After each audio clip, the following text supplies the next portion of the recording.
Station Houston on 2, 1 minute to the start of the event.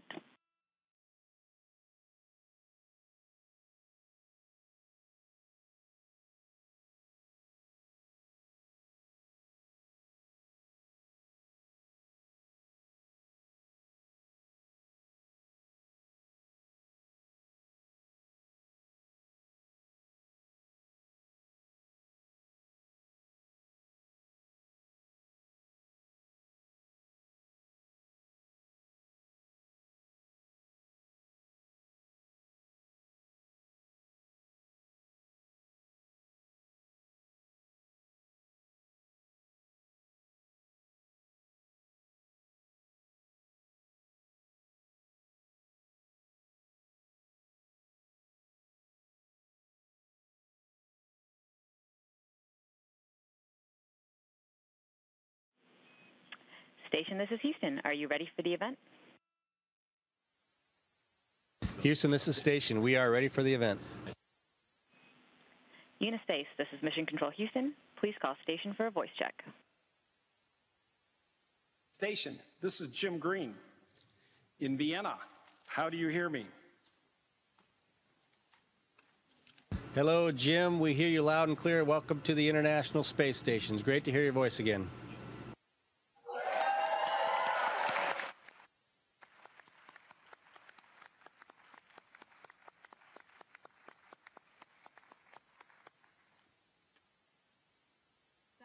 I am Simonetta Di Pippo, the Director of the Office for Outer Space Affairs, and welcome everybody to this very special part of our UNISPACE Plus 50 celebration. An in-flight call with the International Space Station is really a great honor for us, and I really welcome, and again, it's a great honor for us to have the ISS crew with us. And here I would like to mention that together the Committee on the Peaceful Uses of Outer Space and our friends and partners in Vienna are all together here to mark the 50th anniversary of the first United Nations Conference on the Exploration and Peaceful Uses of Outer Space, and to raise awareness of the benefits of space for humankind.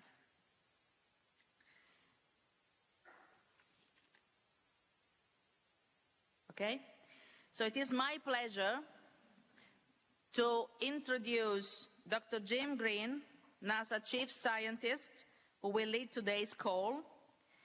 We also have with us United Nations Champion for Space, Scott Kelly, former NASA astronaut, who also spent a lot of time on the space station.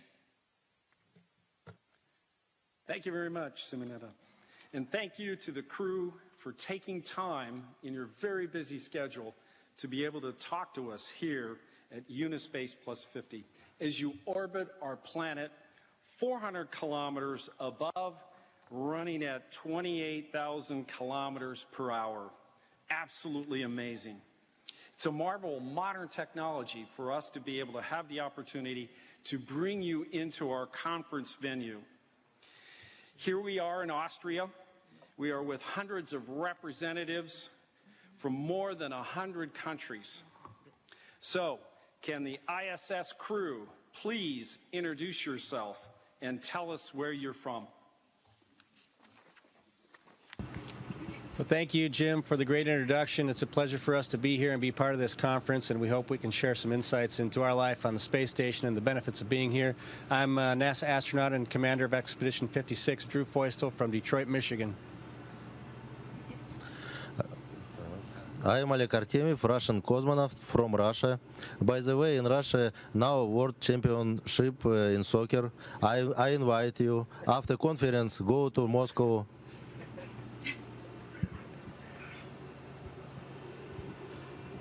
Hi, I'm NASA astronaut Ricky Arnold, originally from Maryland in the United States and currently live in Houston, Texas. Well, currently live on the International Space Station, but I'll go back home to Houston, Texas. I'm Russian cosmonaut Sergei Prokopiev. I'm from Russia. ESA astronaut Alexander Gerst. I'm European with German nationality. Hi everybody to Vienna. And I'm NASA astronaut Serena Anand Chancellor, originally from Fort Collins, Colorado.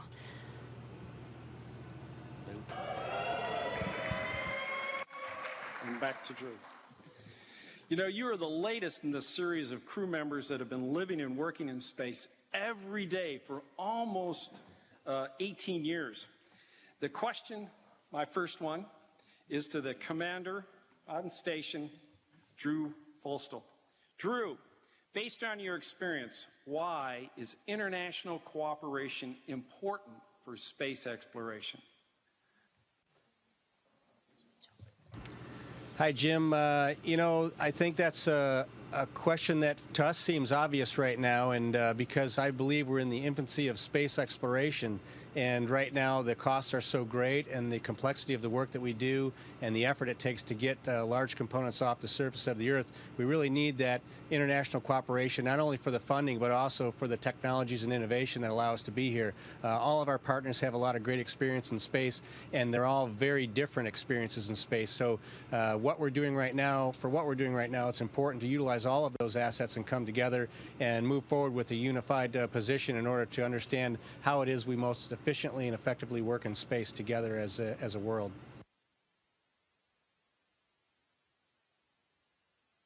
Hey guys, this is Scott Kelly, and the first thing I want to say is it's great to see Serena finally in space, and congratulations, you look great up there.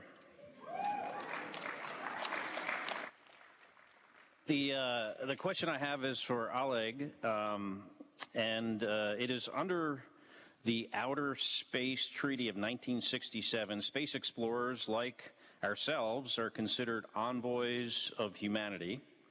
And the question is, for Oleg, what do you think the role of an envoy of humankind should be in 2018?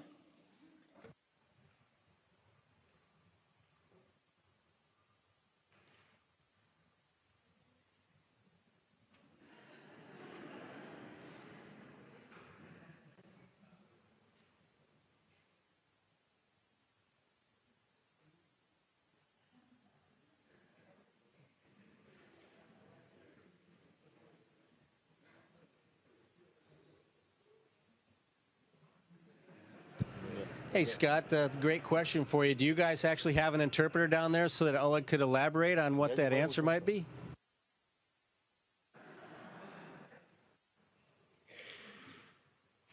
We probably do somewhere. I think that wouldn't be me, though. You do have interpreter. Okay, I'll take the answer, and I think we do. Okay, well, we can give you the answer in Russian then, if you guys would like that.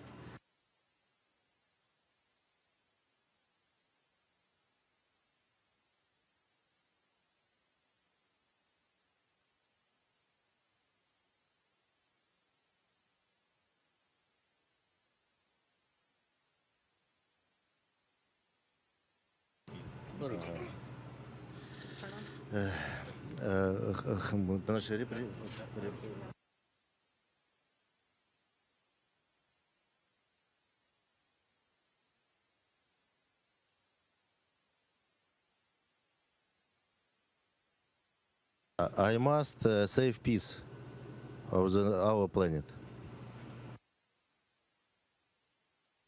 I think, Scott, to elaborate on that for all of us, I think an envoy from space is somebody that really just needs to go out and be a spokesperson for the idea that humans need to live, to learn, and work off of our planet.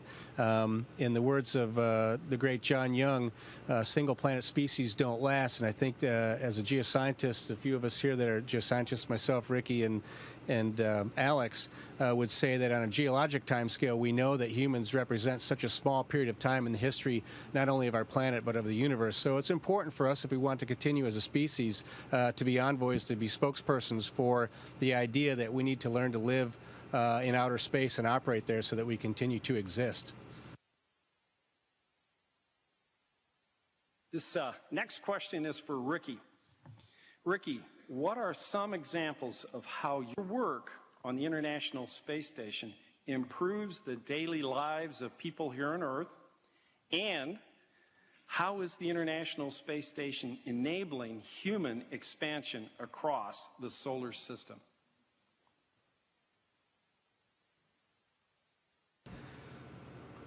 Yeah, there's a big answer to that, and a lot of really small ones. I'll start with the big one. I think that the six of us up here together and the thousands of people around the world, the overarching ideal here is that we have found a higher plane of agreement, and people from different cultures, different backgrounds, different languages have come together and shown we are capable of remarkable things as a species. And the International Space Station is proof of that. The day-to-day work we do here is twofold, and it's focused on improving life on Earth, rather trying to understand how our planet functions, human health, and developing medicines and tools to deal with diagnostic challenges we have in medicine, to laying the groundwork for what happens to humans. Scott's probably going to talk to you about it, but he spent a lot of time in space, a lot more than I will. And our bodies change. And if we're going to go out into the solar system and be a multiplanetary species, which I think all of us here believe we will be, and I imagine most of you in the audience feel the same way, we've got to understand how those changes occur and how we can protect and mitigate the people we send out as envoys to explore the solar system.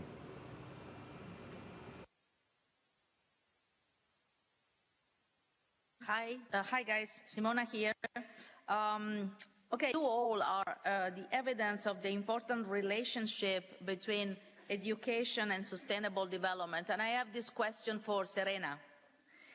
Why is science, technology, engineering, and mathematics important to you? And what can we do to encourage more students, including more women and girls, to study in STEM-related fields? Yeah, that's a fantastic question. I actually get asked that a lot, and I think it comes out of concern. When I was growing up, I grew up with 3 sisters, no brothers, and it was almost an expectation that in our family that we would go into STEM-related fields because my father was an engineer. But I think what I see nowadays with young girls and young women is they're very interested in learning more about the STEM-related fields, and they're afraid to ask, because they feel like they're going to bother somebody and take away their time, and their time is too precious. So what I tell young girls and young women is to bother. Bother people if you're interested in their work. Bother them if you're interested in their research. Get them to tell you about it. Ask questions. If you're too much of a bother, they'll tell you to go away. But until then, ask, explore, discover. And that's the best way for, I think, young girls and women to become more interested in the STEM fields. Don't be afraid. Step up, ask, and bother.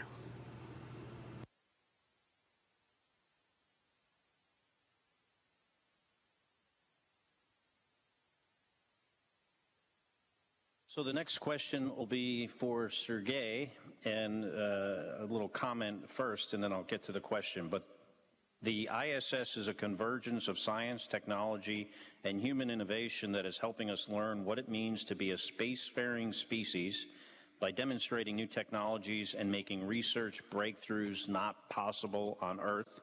Again, this question is for Sergey. Can you tell us about any new technologies that you are working with or testing in space?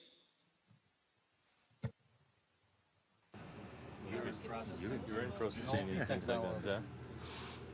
For Russian segment, for us, maybe it's not so new, but new equipment. This is urine processor. This is new for us and on ISS. And one more, we have some EVA procedure for new equipment, Icarus.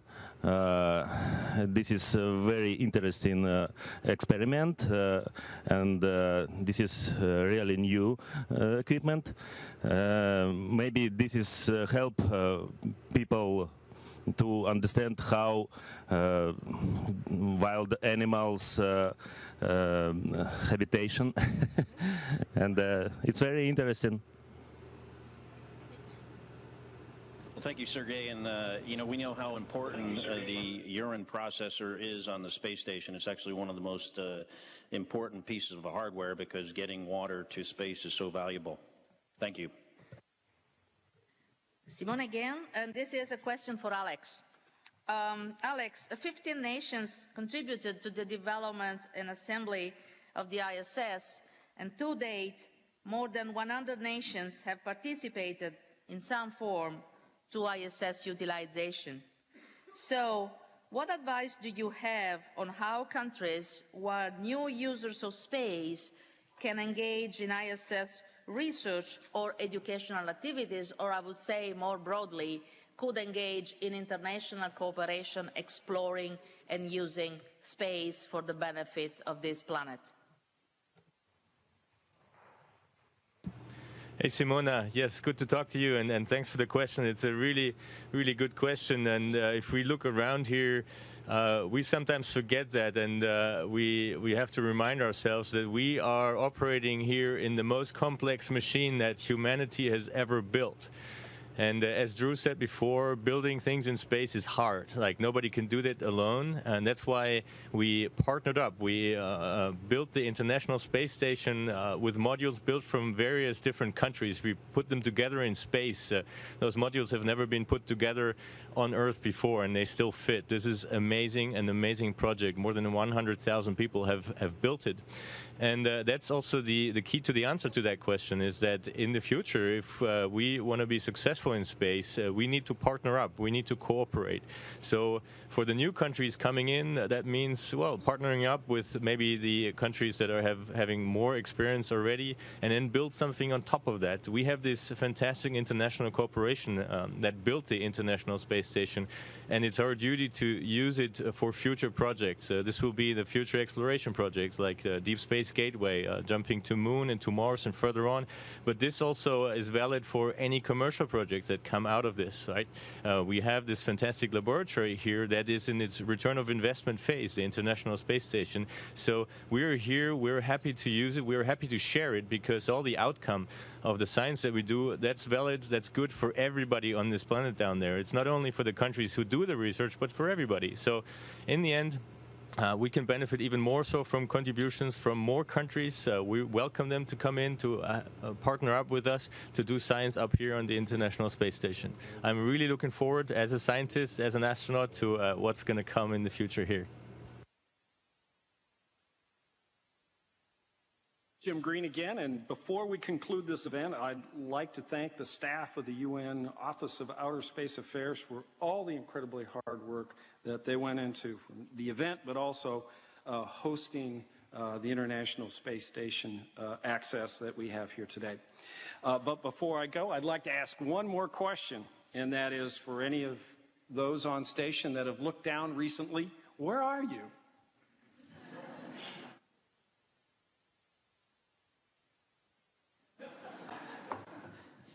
Right now we are, we don't really know unless we look down as well, but right now we're heading over the middle of the Pacific in the south and headed towards Mexico.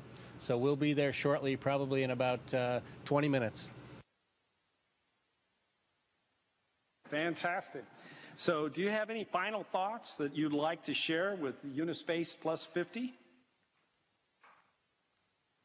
Well, I'd just like to say thank you all for coming together and for recognizing that original meeting and the original ideas that of the peaceful uses of outer space and the space treaties. And I hope that as we continue forward as an international group, that we'll all put that common thoughts and rational thoughts will prevail in the way that we utilize space, and really recognizing that the goal should not necessarily be to dominate space, but actually to help facilitate access so that we as a species, not just as individual nations and individual people, but we as a species can continue on past for the future to come. Well, this has been a blast, and before you fly off into the sunset, on behalf of everyone here, thank you so very much for taking the time to talk to us. This is Vienna, signing off.